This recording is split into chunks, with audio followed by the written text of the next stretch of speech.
संसद का शीतकालीन सत्र आज यानी कि 1 दिसंबर 2025 से शुरू हो चुका है। लेकिन ऐसे में सवाल बहुत तगड़ा है कि संसद सत्र शुरू होने से एक दिन पहले सोनिया गांधी और राहुल गांधी पर एफआईआर क्यों की गई और विपक्ष इस पर लगातार हमलावर है। विपक्ष कह रहा है कि हम एसआईआर का जो मुद्दा था, सबसे गर्म मुद्दा, हम इसे संसद सत्र में उठाते, उसको लेकर के अब जो सत्ता है, जो बीजेपी है, वो डर गई है। इस चलते एफआईआर हम पर कराई गई।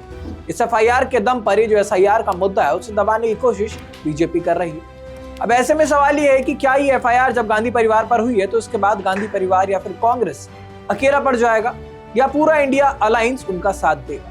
तो ये वीडियो अंत तक देखिएगा, हम आपको बताएंगे कि आखिरकार इसके पीछे की क्या वजह है और क्यों ये एफआईआर की गई और इसका क्या असर शीतकालीन सत्र पर होगा। नमस्कार, मेरा नाम ऋतिक ठाकुर है और आप इस वक्त द हिंदी टॉप देख रहे हैं। तो 1 दिसंबर 2025 से संसद का शीतकालीन सत्र शुरू हो चुका है और उसे ठीक एक दिन पहले दिल्ली पुलिस ने एक बम फोड़ा। बम मतलब ये कि नेशनल हेराल्ड केस में सोनिया गांधी और राहुल गांधी पर एक नई एफआईआर कर दी गई। अब इस पर कांग्रेस लगातार चीख चीख कर कह रही है कि ये वही पुराना खेल है, ये वही पुराना खेल है। जब भी हम कोई बड़ा मुद्दा उठाते हैं तो तुरंत गांधी परिवार पर कोई ना कोई नया केस ठोक दिया जाता है। तो सबसे पहले आप ये समझिए कि आखिरकार ये असली खेल है क्या, क्योंकि एक तरफ एफआईआर है, दूसरी तरफ नेशनल हेराल्ड केस। बहुत पुराना केस है, 11 साल पुराना। 2014 से ये केस चल रहा है।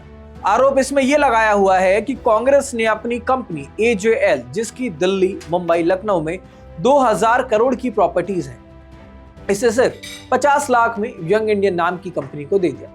अब ये यंग इंडियन कंपनी जो है, इसमें सोनिया और राहुल गांधी की 76% की हिस्सेदारी है। अब ईडी कहती है कि ये तो मनी लॉन्ड्रिंग का मामला है। अब नई एफआईआर जो दर्ज हुई है उसमें 16 दिसंबर तक ये माना जा रहा है कि कोर्ट फैसला सुना सकता है, मतलब कि सत्र के बीचों बीच कभी भी फैसला आ सकता है और धमाका हो सकता है। तो दूसरी तरफ है SIR, special intensive revision of voter list. ये वही मामला है जिसने पूरे देश की राजनीति गरमाई हुई है। चुनाव आयोग ने 12 राज्यों, केंद्र शासित प्रदेशों में घर घर जाकर वोटर लिस्ट चेक करने का ये प्लान बनाया। बिहार में पहले ही 69 लाख नाम कट चुके हैं। विपक्ष इस पर लगातार चिल्ला रहा है। उनका कहना है कि ये लाखों गरीब, दलित, मुस्लिम, आदिवासी वोटरों का नाम काटने की साजिश चल रही है। राहुल गांधी कहते हैं कि लोकतंत्र की हत्या है। TMC, DMK, Samajwadi party, RJD सब एक साथ और कह रहे हैं एक सुर में कि एसआईआर रोक दो। तो अब ऐसे में असली सवाल यह है कि कांग्रेस बोलेगी कि देखिए, हम एसआईआर उठाने वाले थे, तुरंत हमारे ऊपर एफआईआर कर दी गई। बीजेपी कह रही है कि अरे भाई, कानून अपना काम कर रहा है, तुम्हारा केस 11 साल पुराना है, तो अब आप रोक क्यों रहे हैं? 11 साल पुरानी बात है, कार्यप्रणाली जो होती है कानून की, वो उस हिसाब से काम चल रहा है। तो असल में हो क्या रहा है, ये बड़ा सवाल है। सब यही सोच रहे हैं कि संसद से एक दिन पहले अगर एफआईआर हो भी जाती है तो वो तो कानूनी प्रक्रिया है, 11 साल पुराना मामला है। इसे कहते हैं क्लासिक डिस्ट्रैक्शन पॉलिटिक्स।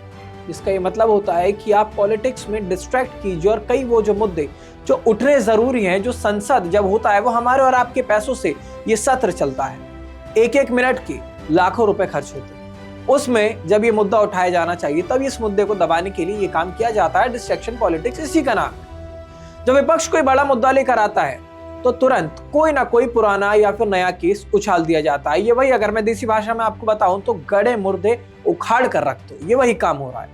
ऐसा पहले भी हुआ, ये पहली बार नहीं है जब राहुल गांधी या फिर सोनिया गांधी पर कोई एफआईआर हुआ है और विपक्ष लगातार सवाल उठा रही है कि हम पे एफआईआर हुआ है। बिहार चुनाव के समय भी आपको याद होगा, अक्टूबर का वो महीना था जब चुनाव आयोग की तरफ से तारीखें तय कर दी गई थी, नॉमिनेशन की डेट्स तय कर दी गई थी, वोट शेयरिंग, सीट शेयरिंग की बात होनी थी। ऐसे में लालू यादव, राबड़ी देवी और तेजस्वी यादव को दिल्ली बुलाया गया। इनकी तारीख ये पहुंचे।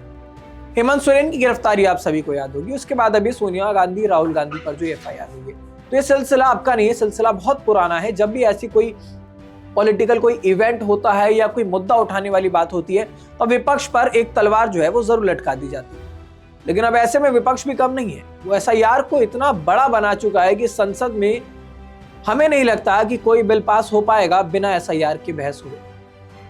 तो वैसे में सवाल ये कि क्या इंडिया गठबंधन कांग्रेस का साथ देगा, क्योंकि टीएमसी, डीएमके, आरजेडी सबके ऊपर ईडी सीबीआई की तलवार लटक रही है और महागठबंधन इस बात को लगातार कहता भी है कि ईडी सीबीआई जो है उसका भारतीय जनता पार्टी लगातार इस्तेमाल करती है विपक्ष को दबाने के लिए। तो एसआईआर का मुद्दा इन सबको एकजुट कर सकता है महागठबंधन। क्योंकि सभी के वोट बैंक पर एसआईआर से खतरा है। लेकिन अगर 16 दिसंबर को कोर्ट ने सोनिया गांधी या फिर राहुल गांधी को दोषी ठहराया तो फिर ममता दीदी, स्टालिन, तेजस्वी सब यही सोचेंगे कि भाई अपनी अपनी साख बचाओ। क्योंकि जब राहुल गांधी और तेजस्वी यादव के ऊपर ये तलवार लटक गई एक बार, तो फिर मामले सभी के ऊपर लगे हुए हैं। तो सभी पहले ये सोचेंगे कि पहले खुद बचो। तो अगले 19 दिन तक ये संसद का सत्र चलने वाला, और ये मानिए कि इस बार का जो सत्र है ये बेहद धमाकेदार होगा, क्योंकि इसमें कई ऐसे मामले हैं जिसको लेकर विपक्ष पूरी तरह से तैयार है। एक तरफ एसआईआर का शोर है, तो दूसरी तरफ ये बोला जा रहा है कि एफआईआर का डर दिखाया जा रहा है, राहुल गांधी से लोग डर गए हैं। तो कौन जीतेगा वो जनता देख रही है। इस वीडियो में हमने आपको बताया कि राजनीतिक ये बदला माना जा रहा है या फिर ये कानून का शासन है। आप क्या समझ पाते हैं हमें कमेंट बॉक्स में जरूर बताइएगा, क्योंकि आपकी राय हमारे लिए बेहद महत्वपूर्ण है।